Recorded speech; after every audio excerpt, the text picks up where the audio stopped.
warahmatullahi wabarakatuh. Hai teman-teman, perkenalkan nama saya Clara Aprianti, NPM 1911060041, mahasiswi Program Studi Pendidikan Biologi Universitas Islam Negeri Raden Intan Lampung.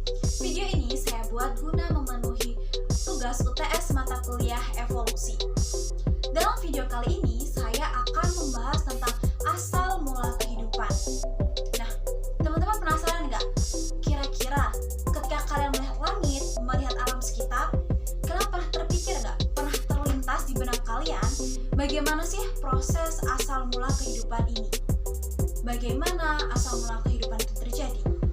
Untuk lebih tahunya, kita simak video berikut ini. Teman-teman, asal mula kehidupan ini terjadi karena adanya proses kimia dengan tingkat energi yang sangat besar. Diduga proses kimia ini telah menghasilkan suatu molekul yang dapat mereplikasi diri sekitar 4 miliar tahun yang lalu. Dan setengah miliar tahun kemudian muncul sel hidup pertama.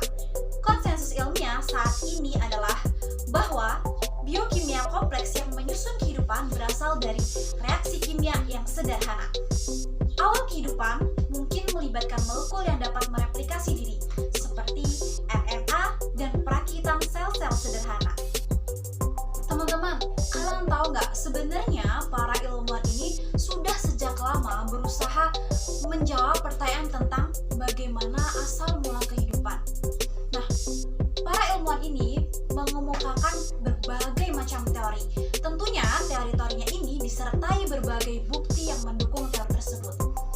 Tapi meskipun demikian, pertanyaan tersebut belum dapat menjawab sepenuhnya terjelaskan oleh teori-teori tersebut karena teori-teori tersebut sulit terbuktikan.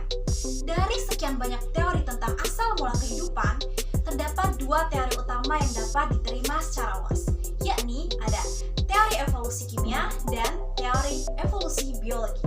Selain teori kedua tersebut, dijelaskan pula sejarah munculnya teori abiogenesis dan teori biogenesis yang merupakan awal pemikiran manusia mengenai asal mula kehidupan. Baiklah teman-teman, kita akan membahas teori ini satu persatu. Yang pertama adalah teori abiogenesis. Nah, menurut teori abiogenesis, makhluk hidup itu berasal dari benda yang tak hidup. Atau dengan kata lain, makhluk hidup ada dengan sendirinya. Oleh karena itu, makhluk hidup itu ada dengan sendirinya. Maka teori ini dikenal dengan teori generation spontania. Generation spontania berarti penciptaan yang terjadi secara spontan. Artinya bahwa kehidupan di muka bumi ini terjadi secara spontan. Teori ini dikemukakan oleh ilmuwan yang bernama Aristoteles. Aristoteles merupakan salah satu pelopor teori ini. Nah, teori abiogenesis ini diajukan oleh Aristoteles pada tahun 384 sampai tahun 322 sebelum Masehi. Aristoteles menyatakan bahwa kehidupan berasal dari benda yang tak hidup yang terjadi secara spontan. Teori ini dikemukakan oleh Aristoteles berasal dari pengamatan yang telah dilakukannya. Dia mengamati adanya larva lalat yang muncul secara tiba-tiba pada daging yang busuk. Aristoteles berkesimpulan bahwa larva lalat tersebut berasal dari daging yang busuk. Selain Aristoteles, ada ilmuwan lain yang memperkuat teori abiogenesis ini, yakni Nedam.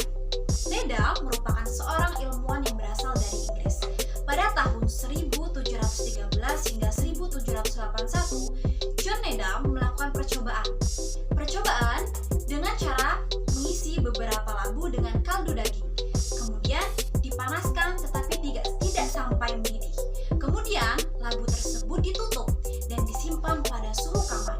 Setelah beberapa hari, ternyata semua labu itu menjadi keruh, yang menunjukkan bahwa di dalam labu itu sudah berisi mikroba.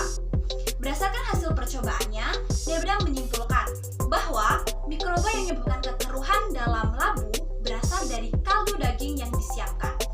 Berdasarkan percobaan tersebut, dapat disimpulkan bahwa kehidupan berasal dari benda yang mati. Jadi, menurut paham generasi spontannya, semua kehidupan berasal dari benda yang tak hidup secara spontan, seperti ikan dan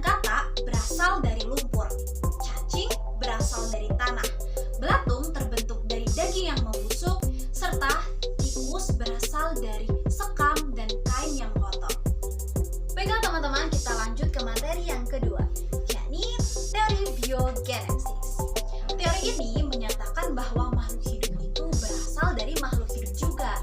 Nah, tokoh-tokoh pendukung teori ini adalah tokoh-tokoh yang kurang setuju dengan teori abiogenesis.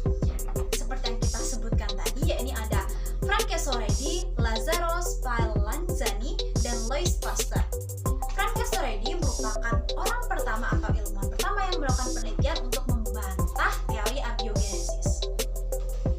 Francesco Redi ini melakukan penelitian menggunakan 8 tabung yang dibagi menjadi 2 bagian. 4 tabung masing-masing diisi dengan daging, ular, ikan, roti yang dicampur dengan susu, serta daging. Nah, keempat tabung tersebut dibiarkan terbuka. 4 tabung yang lain diperlakukan sama dengan 4 tabung pertama. Tetapi bedanya tabung ditutup dengan rapat. Setelah beberapa hari, pada tabung yang kedua,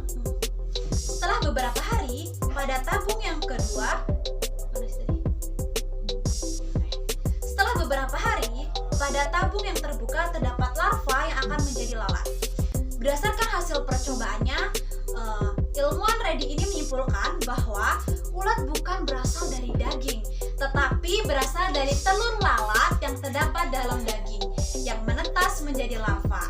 Nah, tapi penelitian ini ditentang oleh penganut teori abiogenesis karena pada tabung yang tertutup rapat, udara dan zat hidup tidak dapat masuk, sehingga memungkinkan untuk adanya suatu kehidupan. Nah, bantahan itu mendapat tanggapan dari Redi. Redi melakukan percobaan yang sama, namun tutup diganti dengan kain kasar sehingga udara dapat masuk, dan ternyata dalam daging tidak terdapat larva. Baiklah teman-teman, cukup sekian dari saya. Jika terdapat banyak kesalahan, saya